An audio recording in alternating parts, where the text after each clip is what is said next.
নমস্কার বন্ধুরা, শুভ দুপুর। তো আশা করি আপনারা সকলেই ভালো আছেন এবং সুস্থ আছেন। তো আজকে দুপুরে আমি যা যা রান্না করেছি সেগুলো একটু আপনাদের সঙ্গে শেয়ার করি। তো এখানেই আছে প্রথমে হাঁড়িতে ভাত। এখানে আমি করেছি পটল ভাজা, উচ্ছে ভাজা। এটা অবশ্য আমি সকালবেলাতে করেছিলাম। এখানে করেছি চিংড়ি ভাপা। এখানে করেছি ওল দিয়ে, ইলিশ মাছ দিয়ে গা মাখা ঝোল। এখানে আছে মুসুরির ডাল।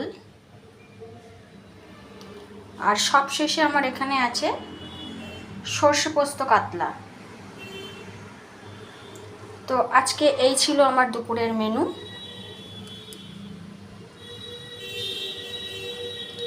যদি আমার এই রান্নাগুলি আপনাদের ভালো লাগে তো লাইক, শেয়ার, কমেন্ট করবেন এবং আমার পাশে থাকবেন।